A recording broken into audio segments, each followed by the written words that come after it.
Good afternoon, everyone. This is Joel Stone speaking. I'm a member of the advisory board for business climate leaders, and I'll be kicking things off today. First of all, we appreciate all of you who are attending today's event to learn the importance of soil health and how it can offer a solution to climate restoration through carbon sequestration. We especially want to recognize the farmers who are participating and let them know how much we appreciate their hard work and sacrifice to make our lives so carefree in regards to food security and supply. Citizens Climate Lobby, or as we call it CCL, is an international NGO with some 200,000 volunteers, mostly in Canada and the US, with coverage in every congressional district.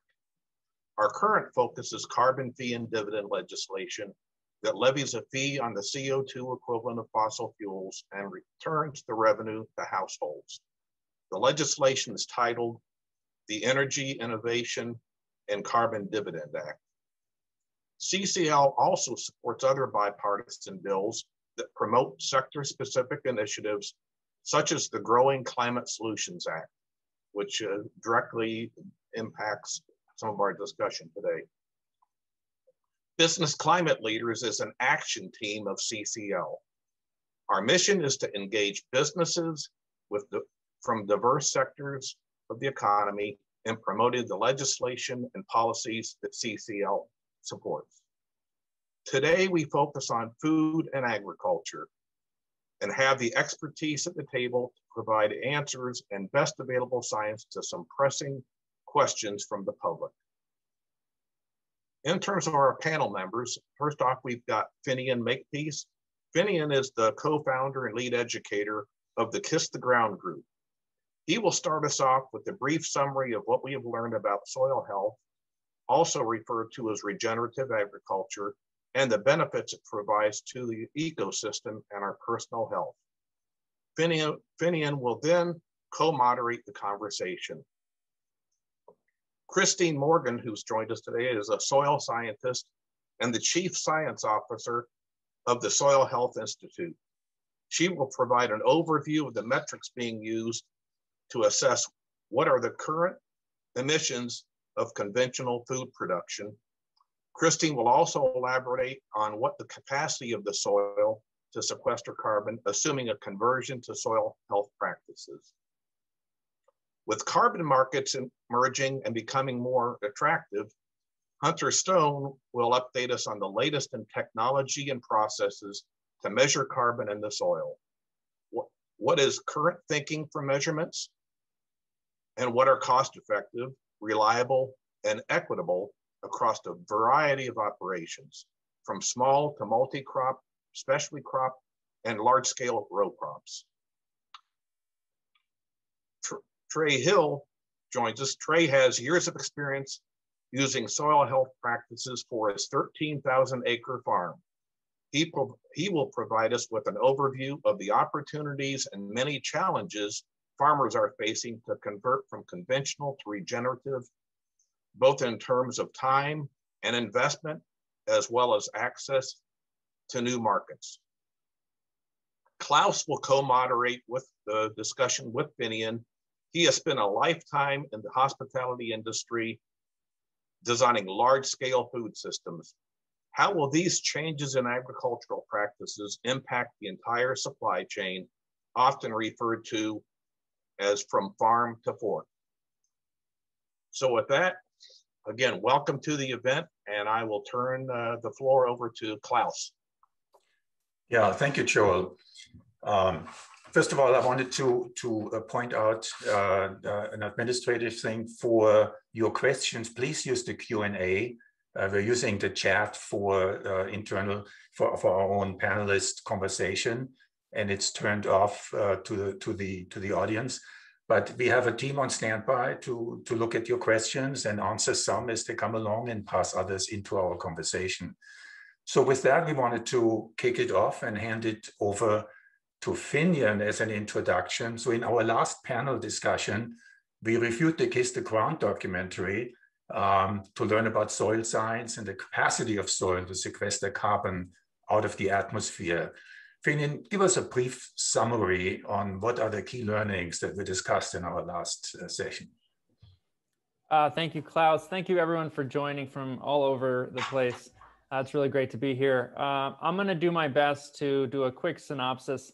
Today, I have a very short window of time, so I'm going to use some slides to share with you some of the key things that are important, I think, for all of us to have and consider as we move forward together in this amazing, exciting movement around soil health and regenerative agriculture and the potential of carbon sequestration. So without further ado, Joel, if you can put up my slides, or if you want me to share, just let me know.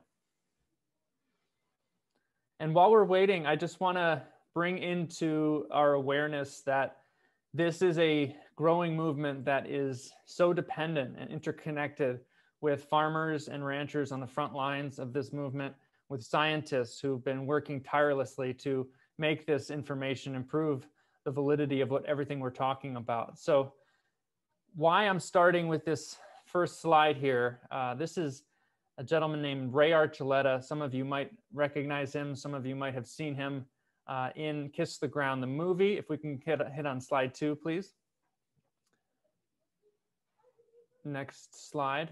Ray is saying in this slide, we didn't know how the soil worked. And here is someone who went to school for agriculture and soil science, worked with the Natural Resources Conservation Service, NRCS, for over 25 years, and was on the front lines of working with farmers and ranchers on soil health. Can we go to the slide there? Is that possible? Whoever's controlling slides, thank you. Am I controlling them? I don't know. I don't think so. But why I'm pointing this out is that this is a really critical framing so that when we're looking to our communication with our representatives, which so many of you are doing, with our business leaders, with people who are in this field, this idea is emerging so rapidly and is happening, and the understanding of how it works was really vacant in so many areas. So I put this out there to remind us that so many people, someone's taking over the slide deck, thank you all. So many people didn't really grasp how the soil worked. And so that's where, when we start from that premise, we start from a clean slate saying, it's okay. Humanity has been largely unaware. Many indigenous cultures worked as stewards in a regenerative mindset and had those outcomes. But in terms of the technical science around what's happening under our feet, the fungi, the bacteria that are working with plants to sequester carbon, a lot of that is relatively new. So next slide. And here, the basics from Kiss the Ground, the movie. We hope you got this profound inspiration of we can do this. And the fundamentals of that is that the problem right now, too much carbon in the atmosphere, one of the problems, is the solution. We need that carbon to rebuild healthy soil. So the problem, the carbon overload, is the stuff we need to rebuild soil. Next slide.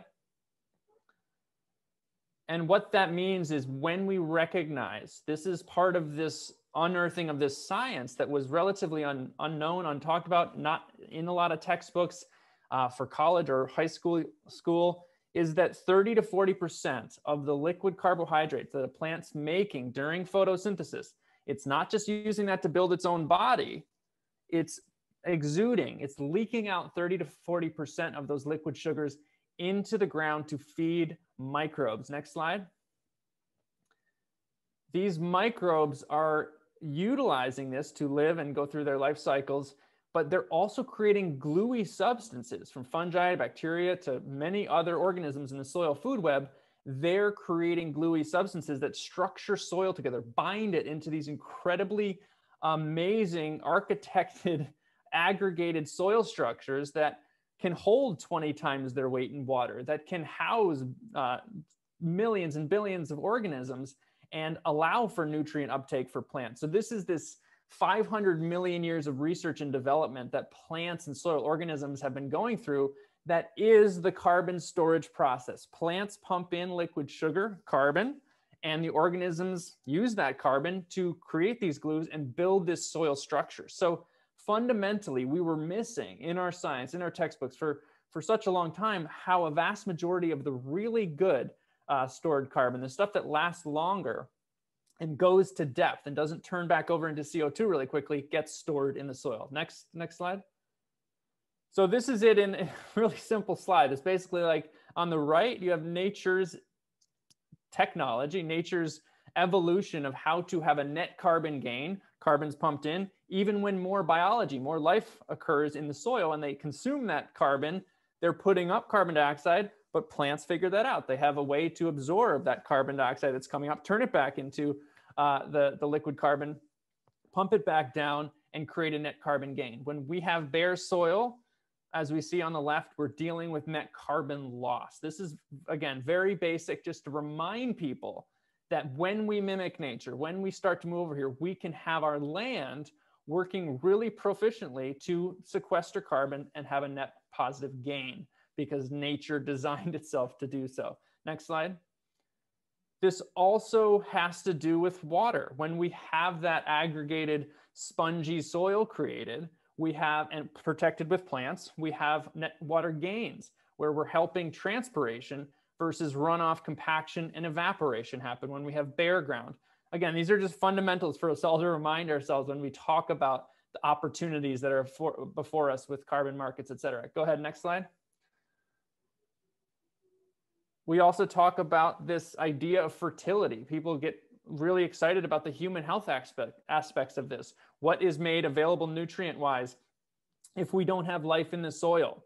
Most micronutrients, trace minerals, are made available because of organisms in the soil making those nutrients available for plants. So when we have desertification, dead soil, we have more heat, we have more death of those soil microorganisms. Everything starts to desertify itself. On the other hand, when we create this feedback loop with plants pumping in liquid sugars, creating the sponge for more water, we have more plant available water, we have more evaporation, transpiration through plants. This is the regenerative cycle of life coming. Next slide.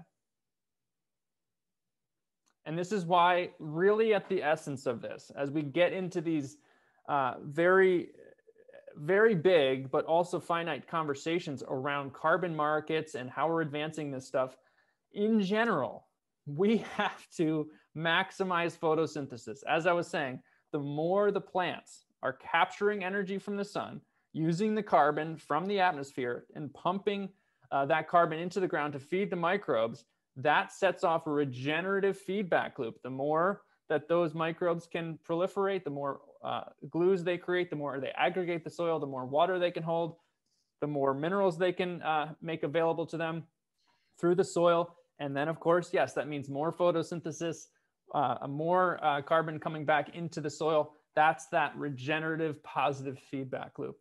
Next slide. And this is just a case point. Farmer Brown, star of Kiss the Ground, the movie as well, going from 1.7 to 7.9% soil organic matter. That's meaning from the time he really got into regenerative agriculture, he's less than or equal to 527 tons of carbon per acre is how much he's sequestered into his land and still has there. That's his total per acre. That means over 140,000 gallons more per acre of water being able to be absorbed and retained. And of course, financially, Gabe is doing incredibly well with such huge reductions in all his input costs and also multiple markets and stacking enterprises. Next slide. We can regenerate Earth. And here's my top 10 list of things that can happen when we really make sure that we're doing this right and helping farmers to do so. Next slide.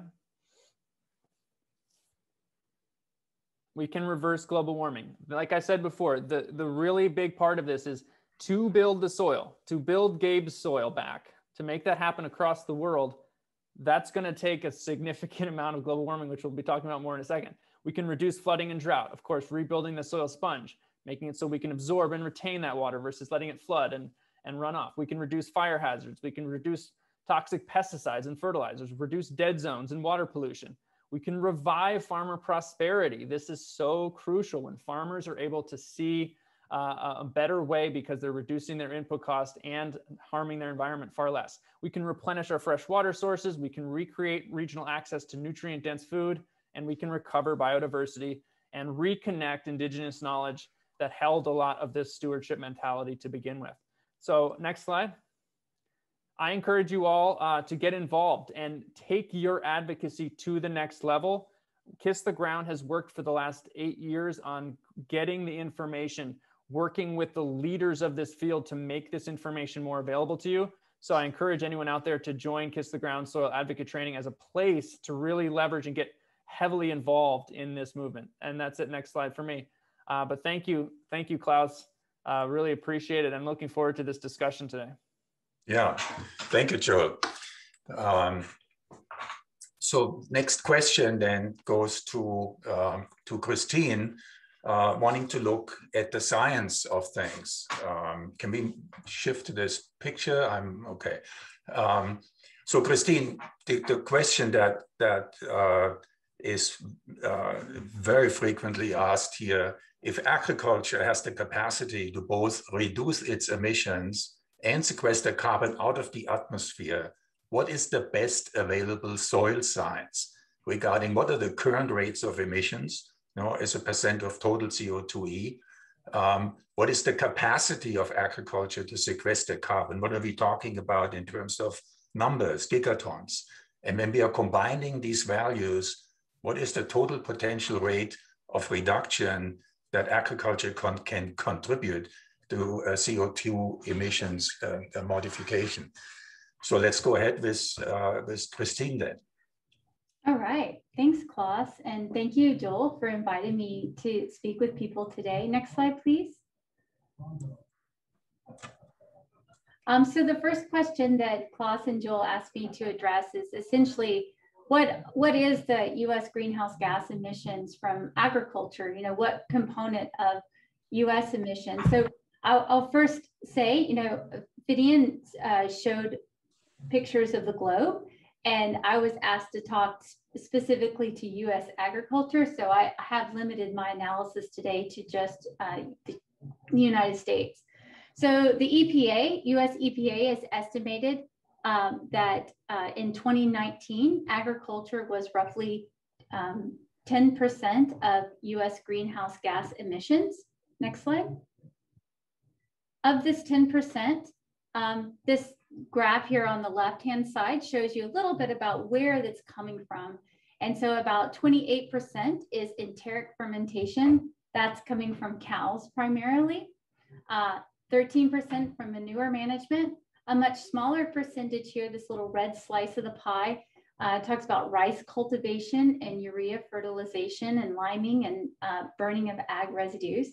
But you can see that a little over 50% of all this has emissions comes from agricultural soil management. So, tillage emissions and things like that. So that's just kind of give you an idea, first of all, what percent, what is the contribution of agriculture? What is it emitting? And what is it coming from? And so this gives you an idea that field cultivation component is about a little over 50%. And those are the emissions. And some of that links up with what Finian was talking about. When we till the soil and remove the plants, that that has some negative effects too on the soil carbon. Next slide. So the next thing we did is at the Soil Health Institute, we did a little modeling to try to understand if there is adoption of what we call soil health management practices or practice that will improve soil carbon, what exactly is that impact look like, especially as a percentage of the ag emissions component?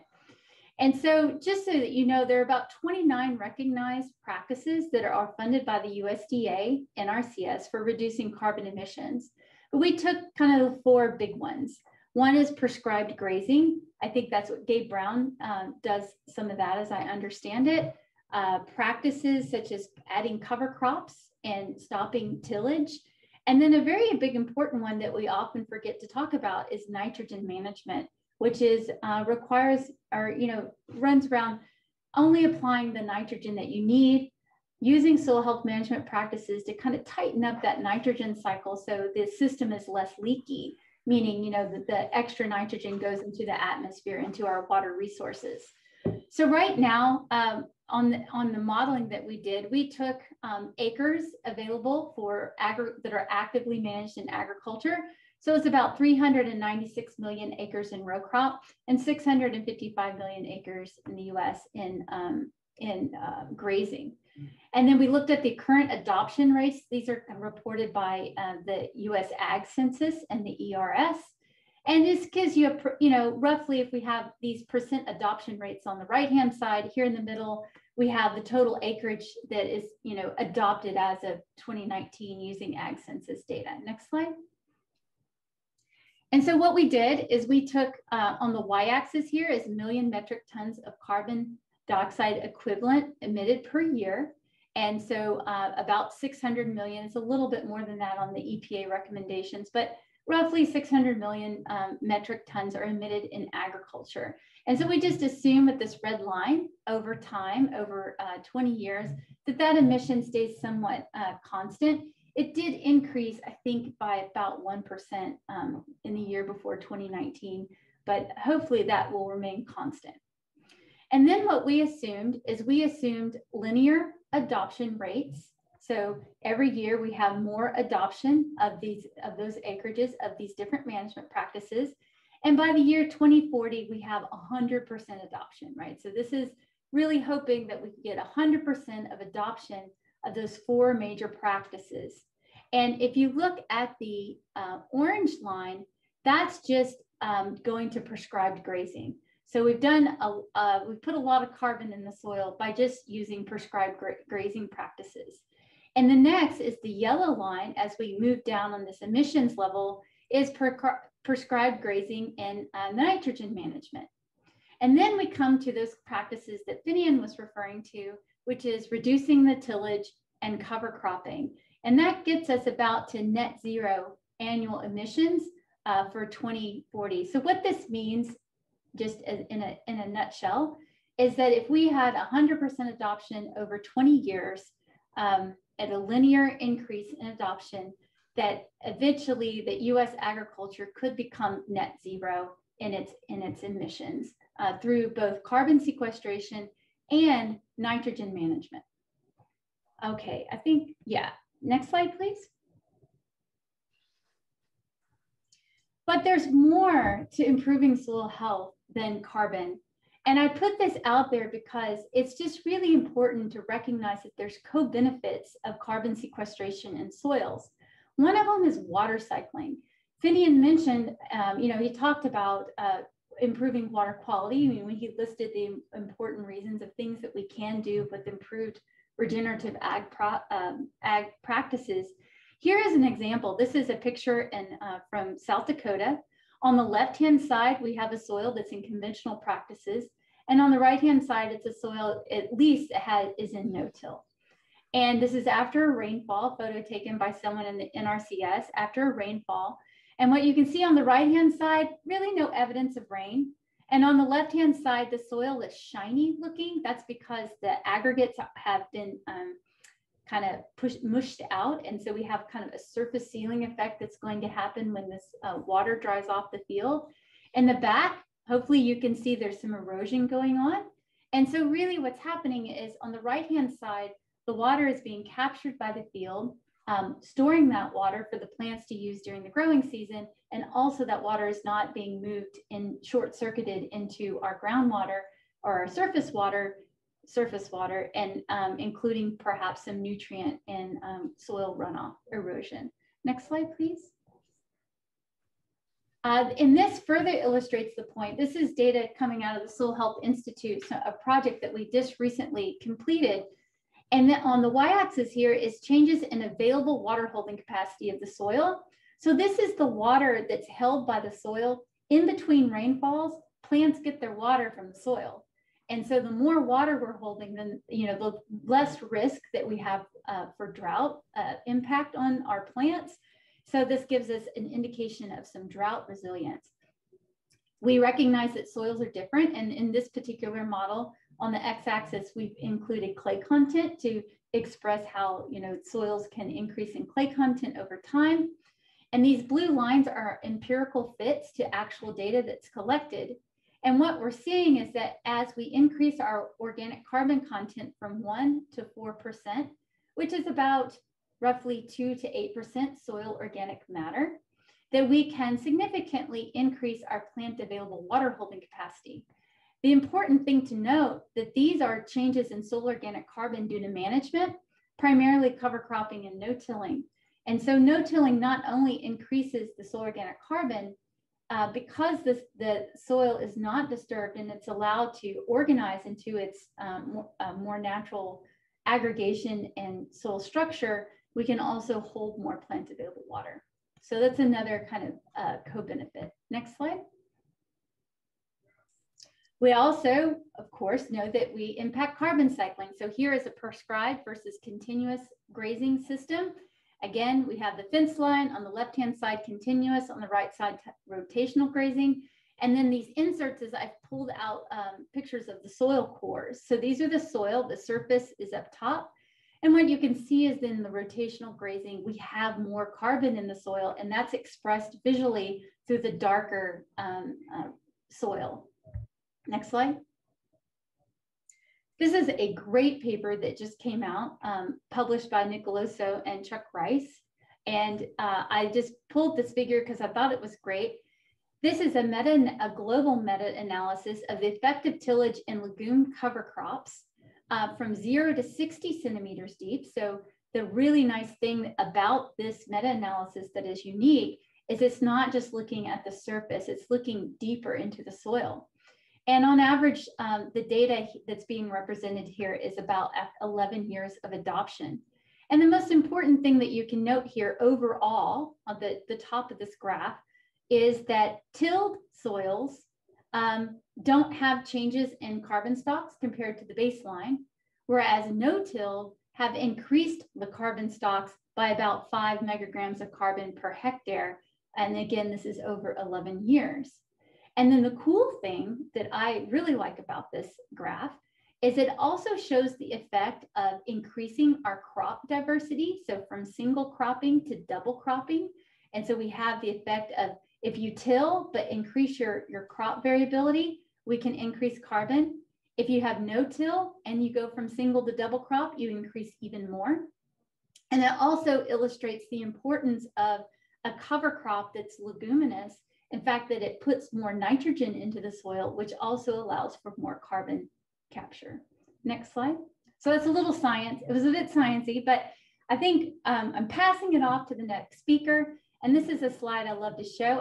It's very fuzzy here, but it gives you an idea, like we know we can sequester carbon by changing management, but I just want to give you an idea. The next thing we're going to talk about is measuring it, measuring this change in carbon. It's complicated. It's really important that we are able to measure it, but I just wanted to give you an idea of what that variability looks like. On the left-hand side is just a 60-hectare farm field, and we've looked at the carbon concentration now in the top 10 centimeters. And the thing to note here is this carbon concentration is changing from 0.5 to 4% in space. And then on the right-hand side, again, on the x-axis, we have carbon concentration and soil depth. And then we have the solid dots on the right-hand side. Those are a no-till, and the open dots line is a soil carbon profile of conventional tillage.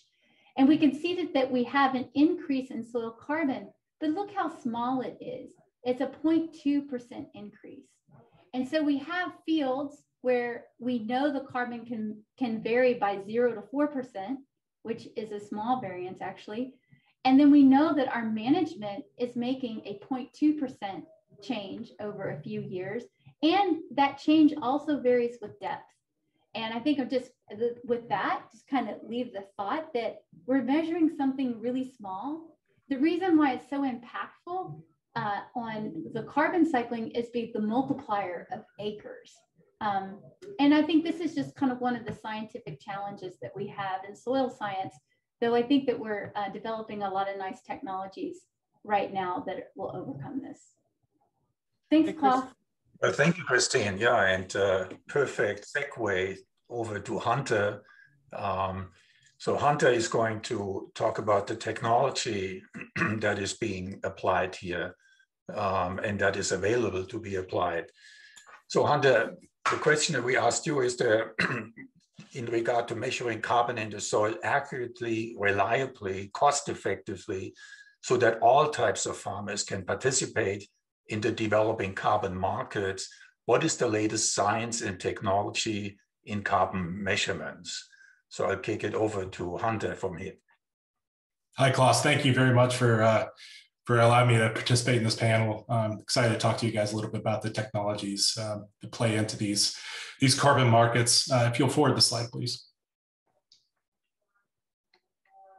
Yeah, so I think it's important to consider a well-rounded thought process on how growers are incentivized into ecosystem services. So I like to compare both the inset and offset marketplaces. Inset meaning it's basically a net carbon footprint or greenhouse gas footprint approach, where you're saying, okay, let's reduce the intensity of our management, whether that's through reduced nitrogen, which has a huge carbon intensity footprint just by virtue of of the way it's created.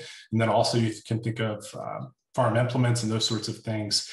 There are programs that directly incentivize growers paying per bushel of grain for just doing things that reduce that greenhouse gas footprint on their farm in the very near term.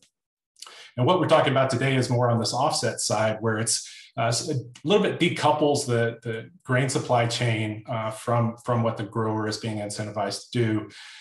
We found in our member base at Farmers Business Network and through our gradable programs that combining these two has a lot of this co-benefit feedback loop that we're talking about in general, that if you can get growers thinking in near term and get these incentives going near term, it'll have a compounding effect to have these long-term offset thinking. So soil health really has both effect in the near term and long term, and stacking those type of payments from doing things to reduce just overall input cost and field traffic really pays benefits on improving soil health in the long term. Next slide, please. A lot of the data feeds that are needed to quantify, measure, and monitor these type of farm practices and for marketplace verification are things growers already are collecting. Some of those would include like machine control data sets, so how much fuel burn is happening, application rates, how much fertilizer, particularly nitrogen, is being applied.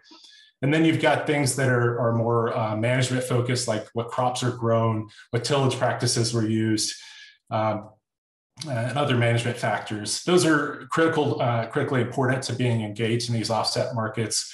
Our process as a project developer for carbon markets has been to enroll a grower, get this practice history from them, develop a practice change plan, and then we go ahead and start doing this sort of quantification work, where we'll go and collect actual field samples to measure soil organic carbon through a laboratory process. That will set the baseline, given their near recent practice history and their plans. We'll continue to get updates from the growers on what's being done, and then we have credits that are issued, and those are available to be transacted on these carbon marketplaces. This seems very straightforward and very simple. It's far from that. There's a lot of confusion on methods. There's a lot of confusion on what is going to be satisfactory to participate in these carbon markets. And overall, is that the farmer's responsibility? And I think the answer is often no. And it's really up to people that are helping facilitate these programs to reduce the data burden for growers, using whatever is the most effective, most cost-effective, most low intensity but highest accuracy data collections that can be done. Next slide, please. So a couple of examples of that are, using something like an Earth Observatory satellite, something like Sentinel from the EU space programs or Landsat from NASA. Using these things, we can develop crop rotation histories. We can look at land use change. All of those are critical to defining whether the growers' fields are eligible for participating in some of these programs, and also defining the baseline of, how did this grower arrive at the soil organic carbon levels he has today, and where is he going, both defining the history and the trajectory going forward. So this is an example of just using those Earth Observatory satellites to develop a classified map of what was the cropping history through time. This is critically important to US growers, especially in rented lands where there may not be a well-established management history for those given fields, whether that's actual tillage practice or crop diversity or cropping intensity. Next slide, please. Well, that's somewhat of a simple problem. More complicated problems are again identifying where tillage has been used and to what intensity. This is an example of using Sentinel-2 satellite imagery to classify no-till versus conventional till soils. Of course, this is really important to helping set that baseline, so understanding where the farmer is today and where he can go. But it's also important for having a grower be a substantial participant in carbon markets through verifying that certain practice changes were actually implemented. It's the transparency aspect of this really deeply involves a grower into these programs, where it can sort of seem a little sterile in the way they're actually involved. And these sorts of data techniques to help verify these practices can reduce the data burden on a grower to have to transfer this to whomever so they can truly participate in these marketplaces. But it also helps identify potential management shifts to optimize and align sort of yield benefits and ecosystem outcomes. Next slide, please. Another example is verification using these same satellites to look at cover crop, both timing, so when it was planted, when it was terminated, and cropping diversity. There are plenty of challenges here to getting these sorts of classifications accurate, and certainly need grower participation and facilitating the accuracy there. But through aggregating these labels where we have growers that are participating and they've named their cover crop, given us termination and planting and termination dates and mix histories, we can start to get better on this, and again improve that sort of transparency and confidence of a grower's credit in the marketplace, and we think that has substantial value. Next slide, please. Going directly from sort of this monitoring and verification of practices to actual quantification of soil organic carbon is not an easy task. In some ways, you could think of these practice verification techniques is quite easy compared to actually measuring soil organic carbon. As Christine pointed out in her final couple of slides, there's tremendous diversity and heterogeneity for soil organic carbon across the landscape. This is just an example of 4 different fields for a grower. The sort of squiggly polygons you see in there are basically different soil textures. And then on the base layer, you see all these different sort of dark lines, almost look like veins. Those are actually different moisture conditions. It's based on elevation to quantify wetness, soil wetness.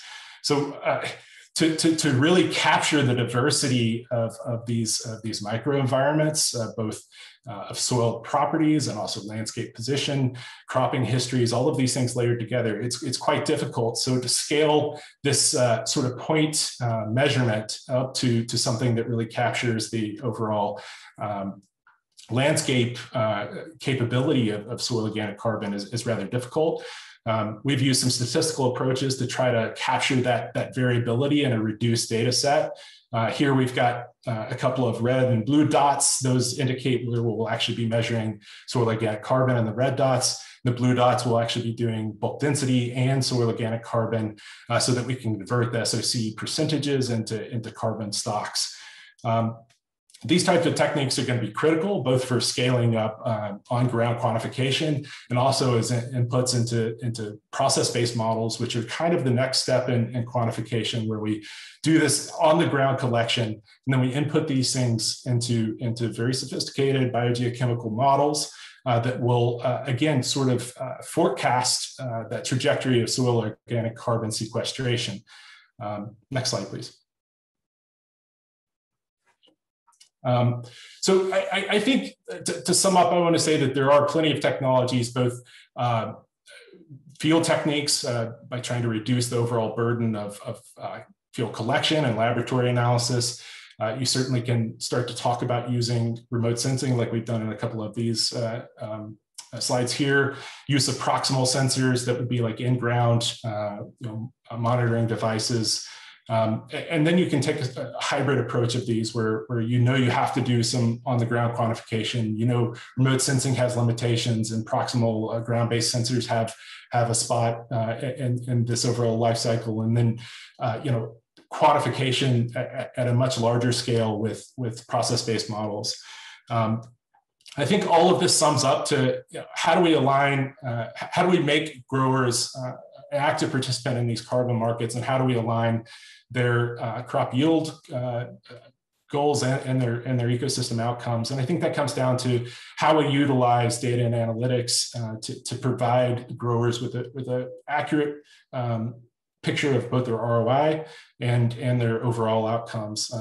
Here's some mock-ups of things at the end that we've considered on how to tell a grower what their potential participation in these both inset and offset markets will be, by augmenting something like their nitrogen rate, by changing something like a tillage practice, and trying to get an idea of how stacking these payments for both inset and offset markets can improve their overall bottom line. Even if they're reducing yield, their overall ROI may be higher.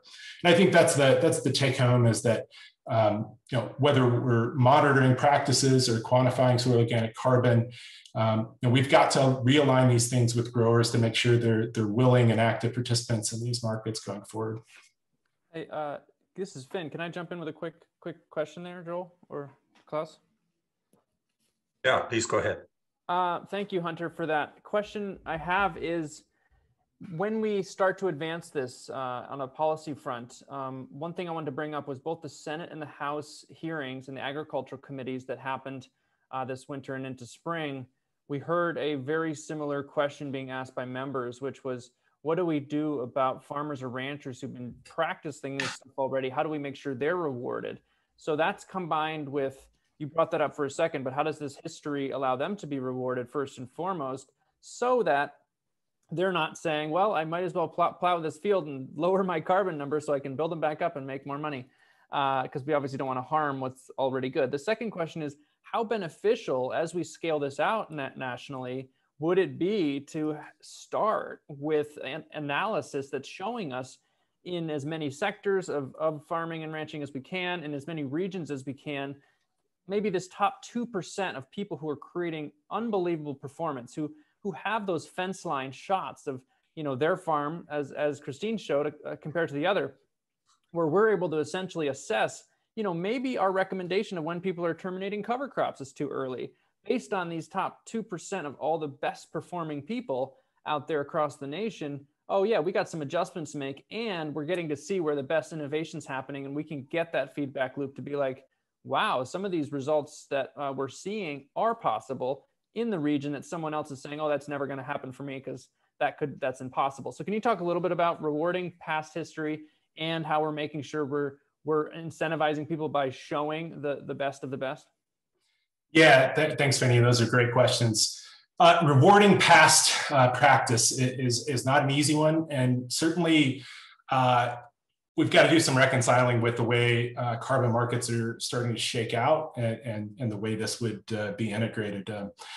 Currently, there's some thinking that only additional practices and additional carbon sequestered would be eligible to participate in these marketplaces.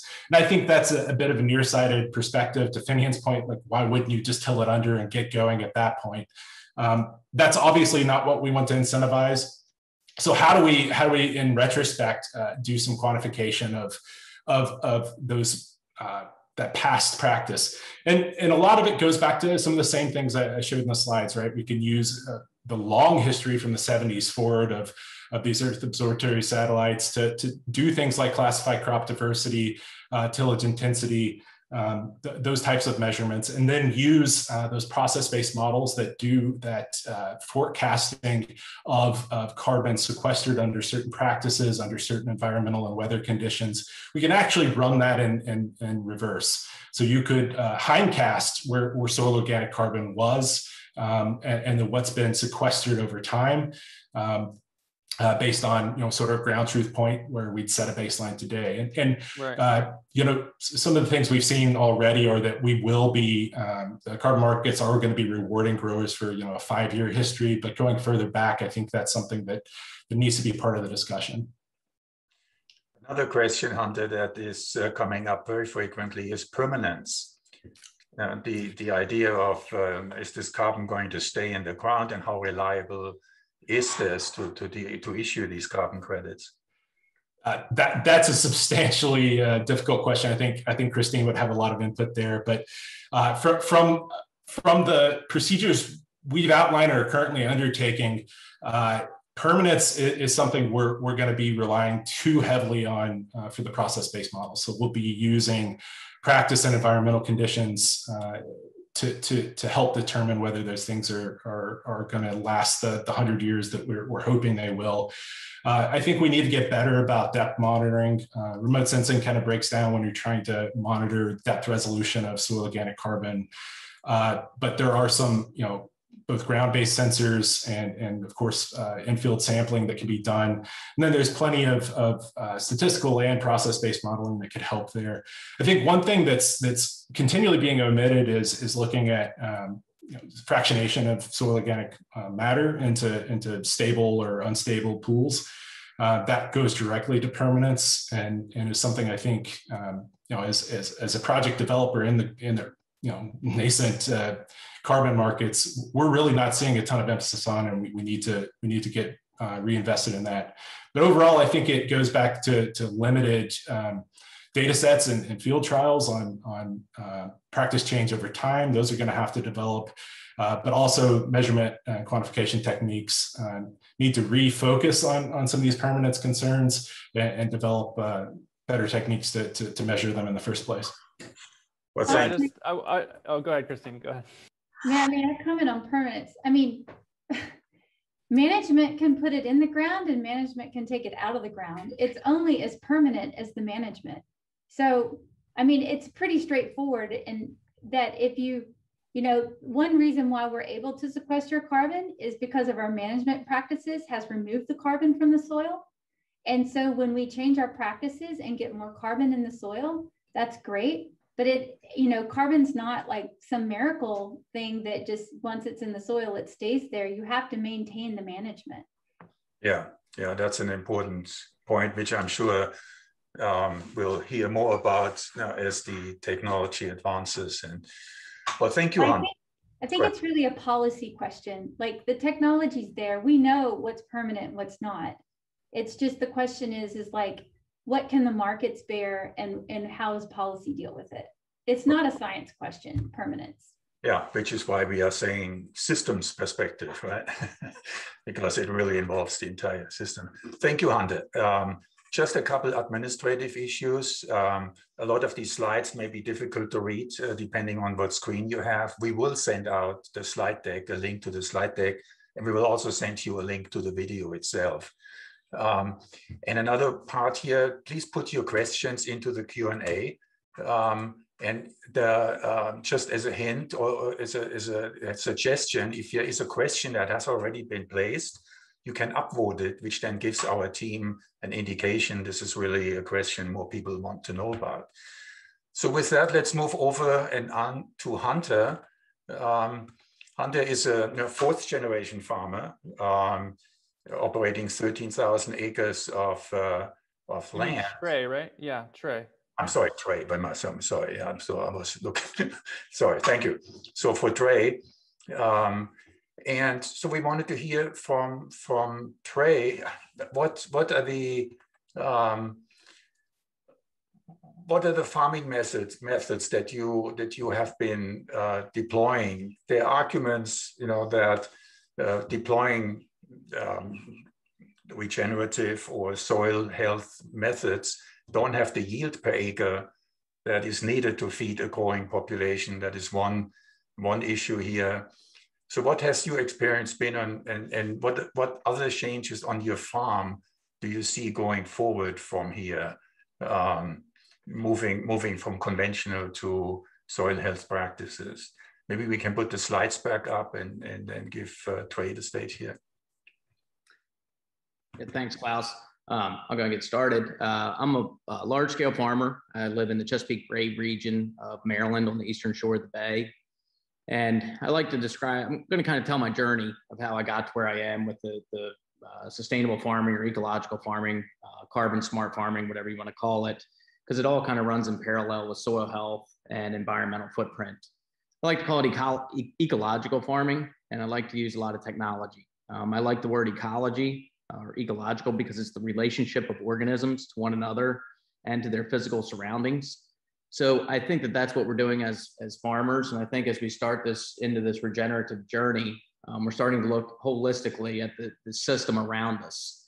And we're really in control of the organisms and how they relate to one another. So it's a weird juxtaposition as a farmer because we're trying to encourage this natural system, but by the same token, we've always been taught to control it. So I think that's part of the mindset of the farmer. Next slide, please. I don't like the word sustainable. You hear that all the time, and it's the ability to be maintained at a certain rate or level in perpetuity. And I don't think that describes farming. I think if we look at the way food has been grown and the way we've changed over the last decade or 2 decades and the fast pace of change that's projected to be in the next decade, I don't think that maintenance is adequate. I think as the climate changes and the weather patterns change, we need constant evolving. And I think we need a more dynamic word than sustainability. I think sustainable is very boring. I think that we need something that indicates the amount of technology, the amount of interest, and the amount of passion that's being put into this food production system that needs to be maintained. So that's why I like ecological or regenerative, but I didn't want to go regenerative in a lecture with Finian because I'm sure he and I could debate the definitions there for years. I did a recent essay on Medium about what I think regenerative should mean. And I think it needs to be, to me, it should be more of a philosophy than a definition, but that's a whole nother lecture. Totally agree with that. I think it needs to be a bunch of people writing papers and coming up with ideas together that would then be amassed by an anonymous author that would then present them. I think kind of in a Taoist approach, but I think that way it would become more philosophical and have a lot more movement and a lot more flow to it. So that it could be more adaptable across multiple facets of farming and multiple disciplines and globally and everything. But anyway, carbon smart farming is why we're here. Next slide, please. And to me, that's pretty simple. It's no-till, it's cover crops, it's living roots all year to maximize sunlight, and it's sequestering carbon into the soil. The scientists obviously can cover this much better than I have and have done a wonderful job, but that's what I'm doing. So this is a picture of me planting. It's a bit unconventional that shows us planting directly into cover crops that we would then terminate with herbicides. Next slide, please. So how did I get to that point? Well, it started about 15 years ago. Probably an old slide, but George is a gentleman that helped raise me. He's been on my team. My father hired him and he's worked with me ever since. So we were doing cover crops because we were paid to by the state of Maryland to pull nitrogen and phosphorus out of the water that goes into the Chesapeake Bay. Didn't believe in them, but I joined it because I was getting paid to do it. A little bit of greenwashing, I suppose, but I figured I'd try it. But then through observations, we've become believers in it. So one year, what we would do is we would plant the cover crops after our corn or beans. They would grow through the winter. And then in March, we would spray them just as fast as we could so that when we went to plant the ground, it was clean. It didn't have anything growing in it. It's what a farmer considers clean. And one year we didn't get a field sprayed, but we had sprayed 2 passes in it. So we had sprayed a portion of the field, but not all of it. So part of it was still green and probably about knee high. So something we had never planted into before. And I talked to George. I was on one planter. He was driving another. And I said, George, why don't we go try and plant that? He looked at me, and George's a grumpy guy, right? Picture like a stereotypical older agriculturalist that's just kind of grumpy and gruff, works with his hands, doesn't like to be around people, likes solitude. And he goes to try it. And he calls me and says, Trey, you got to come look at this. And I figured we had a mess. It was probably too wet, too tangled up on the planter. It's just going to be a mess. And I go out there and I look, and he goes where we'd already sprayed, where it was brown, where it looked correct, where it was what we wanted, this blank canvas. It was wet, it was muddy. The soil wasn't at equilibrium. It was not fit to plant. In other words, it was not plantable for basic agronomic reasons. But as soon as we got to where it was green and the cover crop was living and thriving, the soil was fit, it was at equilibrium. So what that did was it was an epiphany for both of us, not at the time because we were just in a hurry to get the corn planted and we wanted to keep moving. But in reflecting on it later, we both realized that everything we had learned, everything that we had been taught through farming, through multiple years of experience, I was 10 years in, George was 30 years in, was having to be rethought. So next slide, please. So if you look at what I thought of as a child when I wanted to be a farmer, it was this. It was a blank field. So if you picture it, I equate it to art, right? So if you're a painter, this would be the blank canvas, clearly defined lines, a smell, it's, I guess, the release of carbon, right? Soil smells wonderful when you till it. The sight of the tractors running, big machinery, the dust flying, the sound of the engines, the taste is there's even a taste in the air that smells fresh. You get down, you feel the soil, it feels like a sponge as you walk across it. It's just an awesome feeling, and it's very romantic, and it's very much the reason why I wanted to farm. It's why I chose my profession. That's why I'm following in the family tradition and what I really wanted to do and what I loved about farming. So if you go to the next slide, you can see what we're doing today. This is much different. So it's a very high-tech planter, but you can see we're planting through cover crops. So this is very different. And I think people lose sight of how different it is. It sounds very easy. You know, why doesn't the farmer just change? And this is an entirely different experience. So now when I walk in my fields, I hear birds buzzing, bees buzzing, birds chirping. And even when you step, you're stepping on green stems. We're stepping across things that the soil's alive. There's bugs, there's critters. And in the past, I would have always been taught, kill the bugs, kill the critters. You don't want those. Now, when we go to paint, we're painting on a canvas that's already been painted. It's been painted naturally, and it's constantly evolving and constantly changing. And then we're having to take our seeds, put them in, and flow with that painted canvas that's constantly evolving. So the mindset is very much different than what we used to do. And I think that I've often struggled, and I think a lot of farmers struggle with that change of mindset from this ultimate control, sterile environment to one where you lack control and you give up some of that control, but still want to make a profit and still grow high yields. And it can be done, and I do it, and I'm very happy that I do it.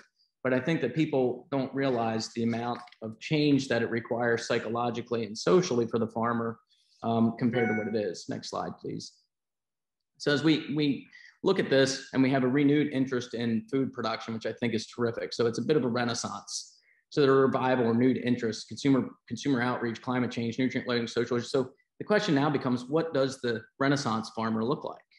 Is he more balanced than the old school farmer? Does he have to have social change? Do we need consumer-driven demand so that farmers become more balanced and they look at things a little differently? And I think that that's something that we need to really think about and ponder as we look towards leadership and we look towards these carbon markets and consumer markets. Next slide, please. So I'd like to look at sustainability a little differently than most. I look at it as one's level of desire to make the world a better place. So I'm meditating on sustainability. I think that's where we are. So right now we're expecting farmers to change, and we're expecting farmers to change their livelihood, to change the way that they make their living and take that risk. But there has to be a desire in place. So I think as the desire increases for all of society, so too will farmers. But as that balance becomes out of whack, we expect farmers to rise this fast versus society. We're all in it kind of together. So I think that programs like this are what shows it. Next slide, please. Because if you look at the farmer and he looks at his environmental footprint, this is just a flow chart that me and my team did one day. I mean, this was like 10 minutes and it got so complicated. So you have the environment, you have agronomy, you have climate, you have social, and you have financial, all combining in this complex environment to small scale farmers that are family farms. So we're not talking about boards of directors. We're not talking about C-class suites. We're talking about guys and gals that get dirty every day and really don't have time to design flow charts. I mean, this was a wintertime project. Next slide, please. So this is just kind of a great slide. I think it really shows the regenerative nature of farming, or what it can be. You've got the cover crops breaking down, you've got new cover crops growing, and you've got the corn there still living but dying, and that we're about to harvest. Next slide, please. And I think that we all are in this for one reason. This is my children. So this is how I educate my children. So when I was a kid, I grew up fixing tractors, right? It was very mechanical. It was wrenches, it was air wrenches, it was welding, it was torching, it was getting dirty. Now I'm trying to teach my kids, whether or not they farm or not, they don't have a lot of interest, but maybe they will, is what are cover crops like? What are the fields like? What's the joy in this ecological system that we're flowing with? Next slide, please. So kind of my mantra, why I got involved in all this is I really believe this, and I think that it holds true for all of us, is that many small people who in many small places do many small things that can alter the face of the world, which I think right now is particularly pertinent to farmers. So as each farmer makes a change, and each time someone, folks like yourselves, give us incentives to change, that each one of those little incremental changes will make a big difference. Thanks.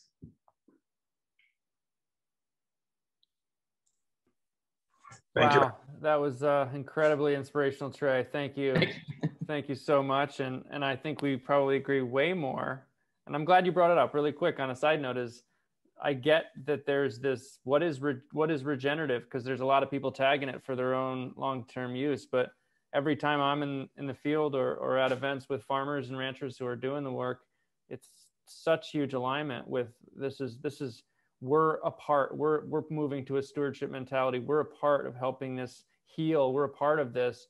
And that's what a lot of their lives have been about and wanting to be about. And it's such a great convergence. So just on another day, we'll have that discussion, but I have a feeling from everything you said that we're way aligned. Gotcha. That was beautiful. And really, I just want to acknowledge that this is it, folks. This is what's possible and happening.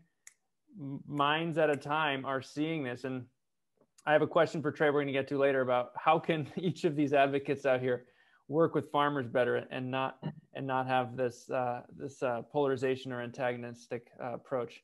So over to you, Klaus. Can I ask a question to you, Klaus? Is that all right? Bet.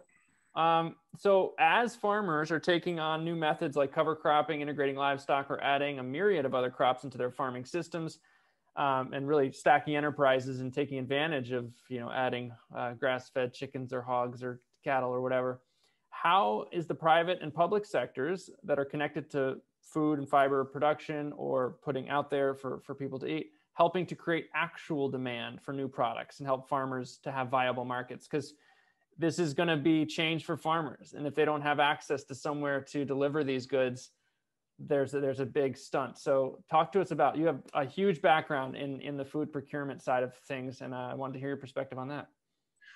Yeah, of course, the farmer needs a market to sell into, as you change your types of crops, particularly when you think about only 12% of row croppers at this point are using cover crops. And out of the 12%, most of them terminate the crop before it matures. Whereas in most cuisines around the world have cover crops integrated into their diet. It's just, food systems are far more seasonal in other parts of the world.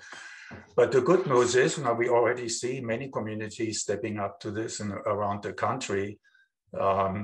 We see adjustments of menus for school meal programs as an example, with an emphasis on sourcing fresh produce from local farmers. Institutional food service in universities, hospitals, corporate canteens are also starting to adjust their sourcing strategies to support local farmers and processors. So that is happening, and communities have control over that. They can stipulate sourcing practices. We see independent restaurants, creating partnerships with local farmers. Here in Bend, we have 23 breweries who partner with local farmers to grow their hops and their grains. So they update their menus to reflect a local cuisine, which I think is wonderful, because when we travel, the first thing you want to experience is local cuisine, local restaurants. What's unique about this? It's enormously important in the tourist sector also to have a great restaurant system. And when you think about cities that you travel to, like San Francisco, Chicago, they're all such unique restaurants. And these independent restaurant operators are really dialing in with their local farm community. There's a lot of happening in the snack industry, starting to introduce products that are specifically linking health claims with the ingredients being used. So in general, we can say that the public has become aware of the linkage between the food we eat and our personal health. And that's becoming a really symbiotic issue. And they're looking for products that are nutrient dense on the one hand and free of chemicals. So we should mention the Menus of Change initiative. If you go online and type Menus of Change, has been created by the Culinary Institute of America in partnership with Harvard School of Public Health. It's a wonderful program. They're working with corporate chefs and procurement managers for the large chains to bring awareness to the need to adjust our menus to reflect both personal health and responsible sourcing strategies. So the awareness in the industry is growing. Chefs are being trained. Companies are setting standards for themselves to support farmers who want to transition into a regenerative soil health kind of practice, but need markets for their products to sell into. That requires a lot of planning when you think about it. These things typically go in 1-2 year cycles ahead of actually putting a crop into the ground. I would say overall, this is an exciting time of change and innovation for the entire industry. It's an amazing opportunity for startups with new ideas and concepts, and many of them are ready to scale. The finance industry is dialing in, so we see a lot of energy in this sector. I would say that's like super encouraging. Yeah, and I just want to emphasize, because we have so many people who are active advocates that work with you all, and this is where there's the push for potential carbon markets that we've been talking about. But as we look forward to the Farm Bill, Kiss the Ground is hoping to work with all of you on an initiative that's really focused on reformation of the Farm Bill, making it more available. And this area is one particular area that is really crucial that we look into, is food procurement, incentivizing it. States across the country are starting to look at this too, of how are we actually taking and allocating funds for institutional purchasing from hospitals, et cetera. So a lot of room for advocacy to win here and have small wins at townships, cities, municipalities, that you can actually work with local decision makers and have a big impact. And then of course, join together on these bigger initiatives for federal stuff. But thanks for sharing that, Klaus. It's really huge. I want to emphasize that activism on this side is going to have a lot of wins, and it's going to be what makes farmers trust this movement too, because they're going to be supported to take these steps. And it's local. It has to start community level, because the agriculture itself is regional local. The adaptations have to be on a regional level. So we would like to transition over to a Q&A from here, but Finian, give us a wrap up of, we have talked about a lot of things, and what have you heard us say so far? I feel lucky to get the wrap up opportunity. This has been really exceptional. Yeah, the first thing I want to just throw out there that I was hearing in Kristen and Hunter and Trey was really this biomimicry. Behind it all is kind of this painting, like what Trey's saying, is like, wait, there's a way we can do this. And lo and behold, it's like nature's epic design that we can work with better. So that's the big thing I wrote over here. Other thing that what Kristen was talking about is the super sponge thing. I was reminded while she was speaking about Gabe Brown, 30-inch rainfall. He's able to absorb 30 inches an hour, and his neighbor is only able to infiltrate a half an inch per hour. If you see in Kiss the Ground, there's that fence line shot with Gabe Brown, his land and his neighbor's land. But that's just so profound. So that just like the epicness that we have before us, and that's why I'm so inspired and wake up every day to be a part of this movement, is that this can happen. We know because there's farmers like Trey and Gabe Brown, these other folks who do this, and it's an opportunity for all of us. Hunter talking about this situation with monitoring, and I think the thing I heard there was, we got to make sure we do this right. There's going to be an exorbitant amount of money potentially coming from the government to help make this happen, because people have been pushing it. It makes sense. We can do it right. We can set up substantially to make sure at-depth monitoring isn't breaking the bank, or the tests, I mean, for high-level soil testing where it needs to happen. We can get the satellite data that we need. We can correlate data that's going to be helpful for farmers. What's possible? I've dove headfirst into this, and it's not nearly as far as Hunter or Christine have, but it's amazing what we can do if we get the substantial support. So that's what I heard there from both of them, is we can do this well with the direction of the scientists and the farmers, or we can do this and have 10 years from now, all of us feel like we made a mistake and not taking it seriously enough. And that comes into, are we looking at real-time data? Where are we looking at flooding and drought happening today? Are we seeing who's successful, who's not? Are we helping get major funding for media for saying, hey, we're going to help farmers reduce your runoff, increase your infiltration, all that stuff. The thing that I got from Trey is, I said it before, but I do agree that there's a world of regenerative that is very much exactly what he was talking about. And what we all are up against collectively is making sure that we connect with, I don't know if this is proper, but the OGs, and this includes indigenous peoples. This includes farmers who've been rocking this for years and years. We have to connect with the people who have either culturally been in this mindset, the holistic practitioners, and the scientists who are leading on this, so that when we talk about what regenerative means, it doesn't set itself up for greenwashing. The word regenerative means something, the word agriculture means something. Marry the two, and we should be pretty able to defend ourselves from extreme corporate interests who don't get this or are trying to greenwash. We have to hold to what's at the essence of these. And everything we've done at Kiss the Ground, when we've gone in deep with everyone who's been leading on this, it is there. And we have to bring ourselves together, because some of these corporate interests are going to want to paint it in their own way, possibly. Maybe they'll get on board. That's also possible. So a lot of influence we can have there. And I think that this is what Trey was talking about is so crucial. The last point I have here is the breakthrough for farmers is possible, Klaus. And why and how we're setting up for that is so crucial, because what Trey described was he and his colleague had a moment. And where are we working on creating the conditions that more of those moments are happening for farmers? Because I know, I try this on every day. Tell me to change. What is my natural reaction is going to be? Get away from me. I don't want to hear it. But when I get to discover something on my own, I get to hear it. What are the conditions that let me learn, let me explore new possibilities? We always have to be cognizant of that. Otherwise, we can push people away and make separations happen. But those possibilities of aha moments are available to everyone, really.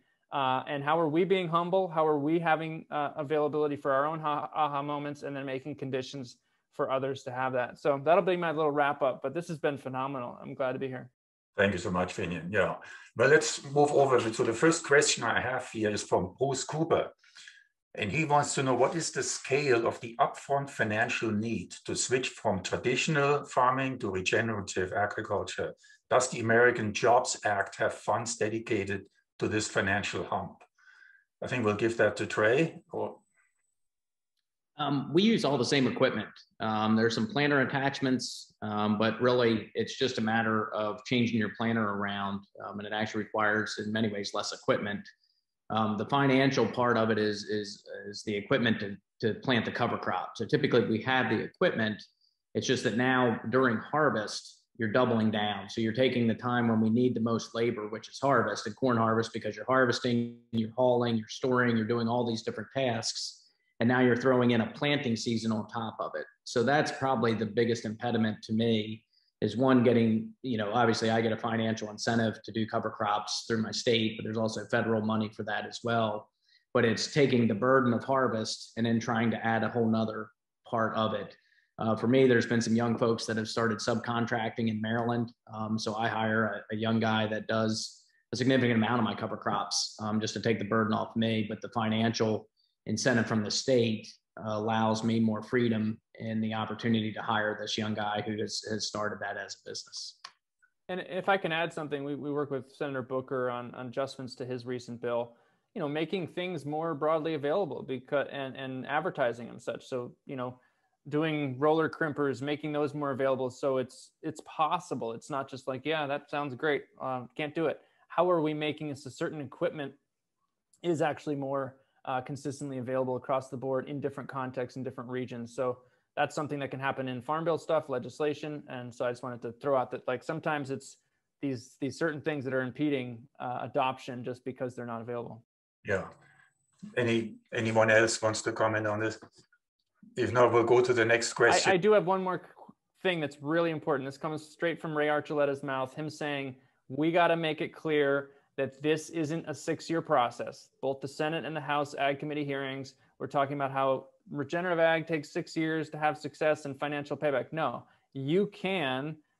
There's been advances in that. Everyone's not starting when Trey started, not by themselves. Like, you can do this right. You can get the right training and have input cost reduction savings so significantly that year 1, year 2, year 3, you're making money more than you've ever made before by transitioning to regenerative ag. So I just wanted to throw that out from the folks who actually train the farmers. More than half of their farmers in year 2 are making more money because of their savings. I want to add to that. There's a report put out by SARE, S-A-R-E. I don't have it up right now, but it was a really nice analysis based on data about how long it takes cover crops to pay farmers. And it was 2 to 5 years based on different situations of, what's happening on the ground. So there's some really nice data out there that can, give informed decisions on the cost and the time lag of return on investment. Okay, thank you. Yeah, and then coming back to— I'll see if I can find it and I'll post it. Once you change the entire system, meaning that now the restaurants, the caterers, the food industry has also shifted to these new practices or using these new products, you don't want to go back. I mean, you just have reached a different plateau altogether. So the next question, Trey, they're still picking on you. Do you still terminate the cover crop after planting into it? How long after planting? And then let me add a question to it. Do you plan on turning cover crops into cash crops eventually? I don't plan on turning cover crops into cash crops. I mean, we grow wheat and barley, which are essentially cover crops that we harvest. And I would say the only way that I would harvest the cover crops would be through grazing. I don't know that I would ever physically harvest them because you remove a lot of the nutrients. A lot of what I want out of the cover crops is the biomass that's on top of the ground to break down back into the soil and keep it covered.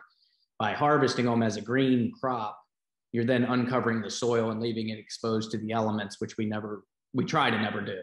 So when we roll down the cover crops, that leaves the soil covered, and then the residue from our corn or soybeans then recovers that ground so that it's never exposed, because I feel like that's where you lose probably the most potential to lose biological activity in the soil. So the grazing would be ideal, but I'm not really an animal person, and people confuse farmers and they don't realize that a row crop farmer and an animal farmer are 2 entirely different people. It might as well be a stockbroker and a farmer. It's just two entirely different mindsets, right? So it'd be a really a learning curve for me to start to get animals and start learning animal husbandry and whatnot. That's neither here nor there. Right now, we're still using herbicides to terminate the cover crops. We're experimenting with doing them later after planting. With corn, we typically do it day of. Corn, you can run into some issues with shading and some nutrient tie-up and different things, and carbon to nitrogen ratios, which tie up the nitrogen. Beans, a lot of times we'll let them go for a while. We experiment with roller crimpers. We've got one on a planter, and then we've also built one. And every year we try to do 3 or 4 fields without herbicides. But to date, I've never really had a extreme success with that. So we've lowered our herbicide rates, which I think is one of the savings. We haven't really lowered a whole lot of fertility. We're starting to, but a lot of times as the legumes grow, so does the cereal. So your carbon to nitrogen ratio goes up. So you need to supplement a little bit of nitrogen in there. And I agree with what the point Finian made at the beginning of his talk, was that we don't really understand the soil. There's just so much in soil biology that's not covered by basic agronomy.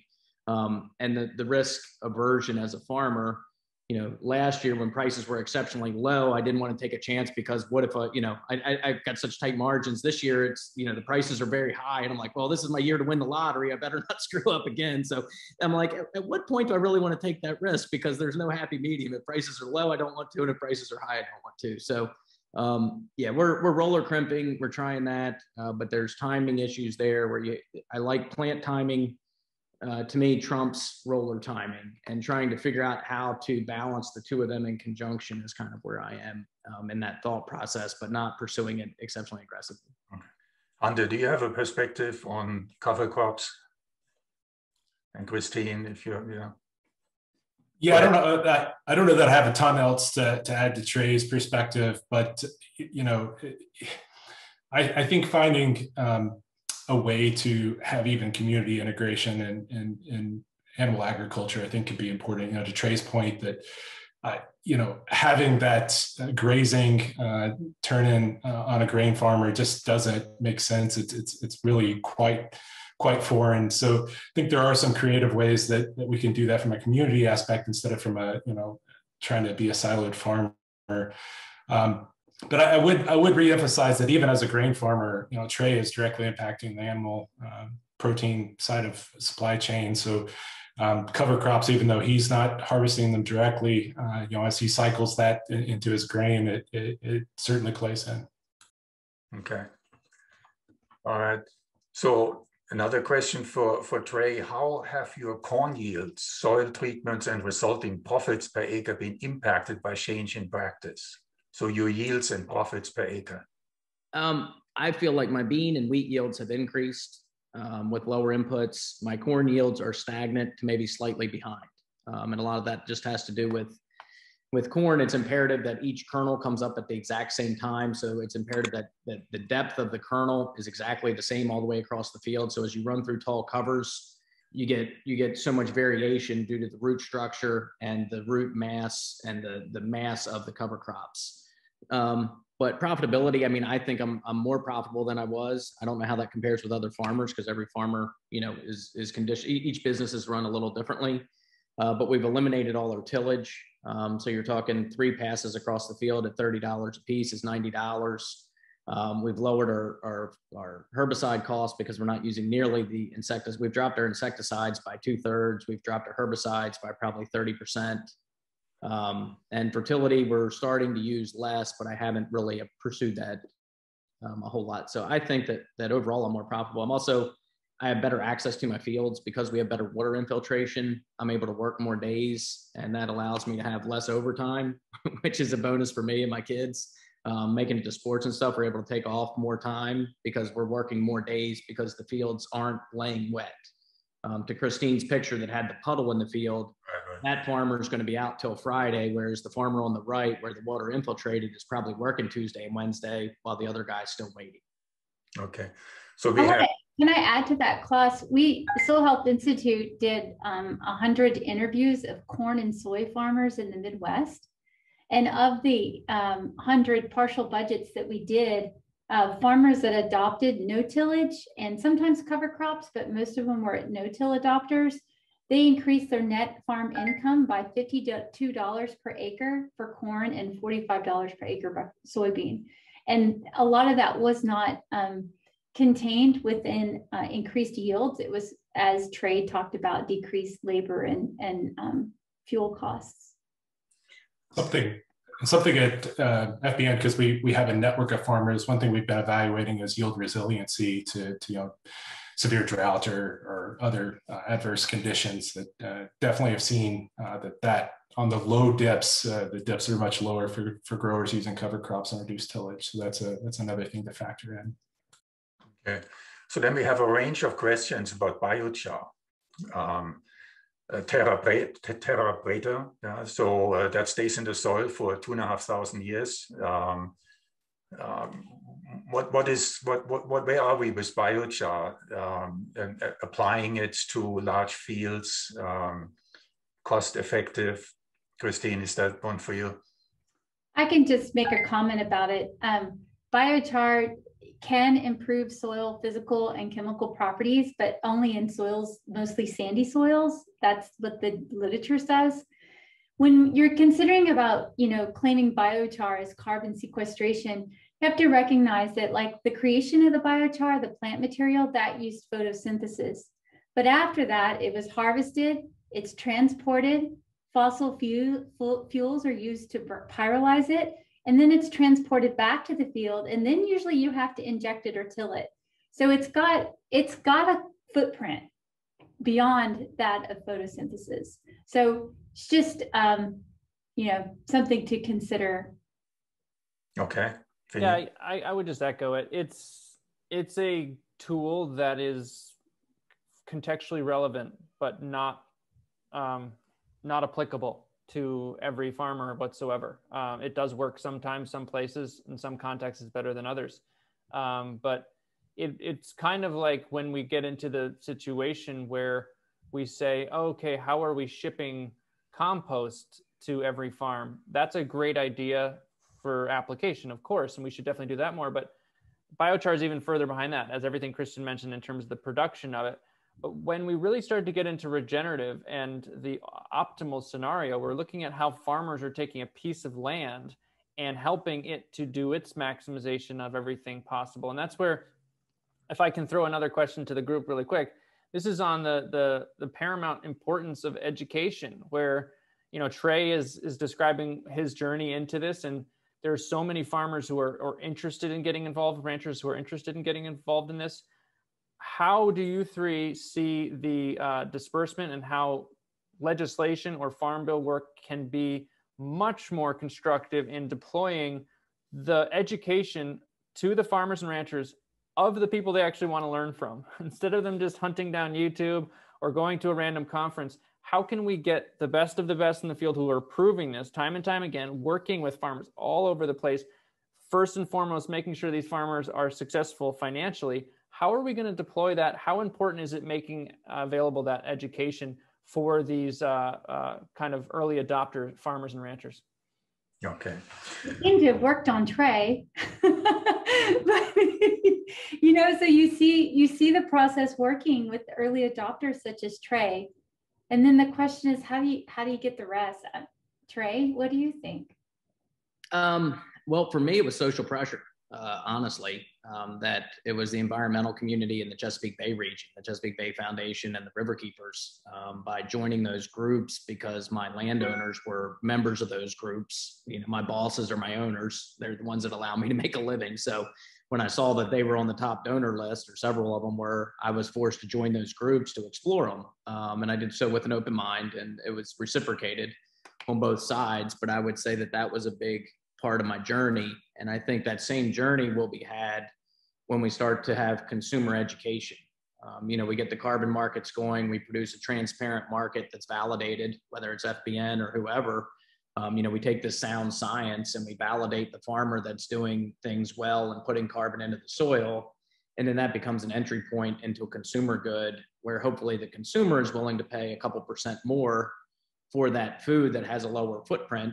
And that couple %, rather than going to the national, you know, the multinationals, actually flows back to the farmer. So if you paid 2% more for bread, of which I receive 5% of the money for the wheat, 2% on the bread actually equates to about a 10% increase in my wheat price. Well, 10% in wheat price is huge, right? So if my wheat's worth $500 coming off the field, $50 on top of a carbon market, on top of an environmental market, and you stack these traits to the farmers for financial incentives for doing this social good, I call it a social good, ecological good. But I think it starts a lot with consumer education, and it kind of goes back to that model of sustainability, where we do it as a group and it's collective, rather than just the farmer out there isolated being educated or whatever. He's not doing it. But for me, it was a matter of joining these groups who, you know, if we were riding, they were putting their hands on my back, right? You know, I mean, it wasn't just me leading the pack the whole time. It was, hey, Trey, let's support you. Let's change places in the peloton. Let's keep it going. And for me, I think that's what needs to be done collectively, globally or nationally in particular, so that the consumers know where their food's coming from. The farmer that's proud of what he does gets to display that, whether it's Walmart or the farmer's market, and therefore gets compensated for it. So that's kind of my, probably a little more than what anyone was asking for, but anyway. So we're flat out of time. It went very fast. We actually have a lot of people dialing in from Brazil, from Europe, from all over the world, which is, you know, fantastic. And there are unfortunately a lot of questions we weren't able to get to, but we will send out a follow-up email with a copy of the video with the slides, and we will provide a communication channel for anyone to, if you want to connect with Finian or with Trey or with Christine or Hunter. we'll provide you with access there. I just wanted to, and Trey, I'm going to give you the last word for summing up here because you're doing wonderful. But I just wanted to really thank business climate leaders for giving us this platform and giving and for all the team members here who have made this event happen. Joel and Sarah and Julie, Nancy, Ricky. I hope I covered everyone who have really stepped up. We've worked on this for quite a while, and so my sincere thanks to everyone who made that happen, and to our panel. You guys are awesome. That was really very informative for me as well. How about Trey and Finian? You want to wrap it up with some closing comments? Can I ask my question to Trey? There were so many beautiful questions here. Can we copy and paste these questions, Klaus or Joel, so that we have access to them? I'd love to see them in case I want to pop in and answer some of these because they're brilliant questions. But Trey, I want to throw this over to you because we have activists from all over the world here. You had talked about this a bit throughout this webinar today, but can you share with folks again, just a reminder of we can do this together, and that means with farmers and what you just talked about, how in terms of the messages you shared with us on our pre-call, can you remind these folks that when we're interacting with farmers, when we're engaging, what are some ways that are going to bring farmers in versus push them away and shut them down? Yeah, I've seen a lot of that. Where I live, it started out very combative, and I was very pessimistic in joining the environmental community, to be honest. But what I found out was that I'd say my big epiphany was that we both had mutual passion. Farmers are very passionate about what they do. It's ingrained in them. There's a reason why they do it. If you don't love the job, you won't do it, because there's a lot of, the hours are bad, the stress is, there's all kinds of things I could complain about with any type of farming, but we love it. And I found that the environmental community is much the same way. They're often volunteers, or they're people that are way overqualified for what they're getting paid, and they're very passionate about what they're doing. So if you have mutual passion, it provides two things. It provides either a very combative approach, or you can have extremely good collaborations based on that shared passion for the environment and being outside. So to me, that's the biggest thing. And a lot of the approaches, I think that people forget that, I think 98% of farms in America are family farms, right? There's very few first generation farmers, and those that are usually have some type of influence from someone else that they grew up with.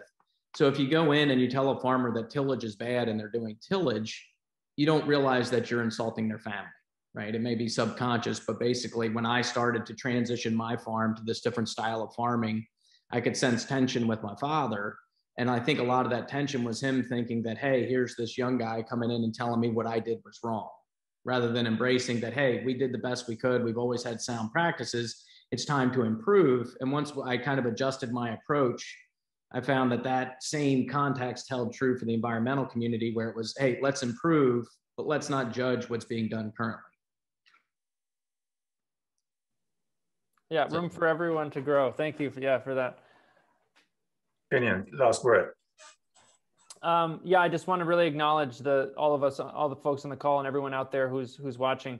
The work that Soil Health Institute is doing is incredible, and they're really allowing for this solid research to be accessible for policymakers. So those of you who are out there who are ready to get engaged with this, we're here. We're your partners in this.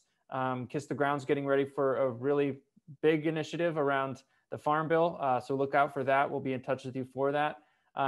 There's a lot to learn, and there's so many people who have been here and working with these folks who are on the cutting edge. And I'm imploring each of you to step out, make bold requests to talk with folks. Surprisingly, this industry of the soil health regenerative movement, there's amazingly generous people who want to help you be an empowered advocate. So it's not that I'm telling you to go take their time, but if you want to learn, if you want to get more engaged, we're all here to support you, as are the folks who you might put up on a pedestal of being the best of this. They're all championing you to champion this movement. So yeah, that's really it for me, Klaus, is that this is an incredible opportunity. The regenerative ag soil health movement, if you're just getting into it, this is much bigger than the online world was back in the day when that was a big thing to get involved in. This is huge. This to me is the next future that humanity is going to take on is regenerative stewardship through everything from business to our practical daily lives. So big opportunities to get involved and have huge impacts. So ready to join all of us. So thank you so much. Thank you. Christine, thank you very much. Hunter, thank you guys. All right, bye-bye. We're signing off and we'll follow up. Bye-bye.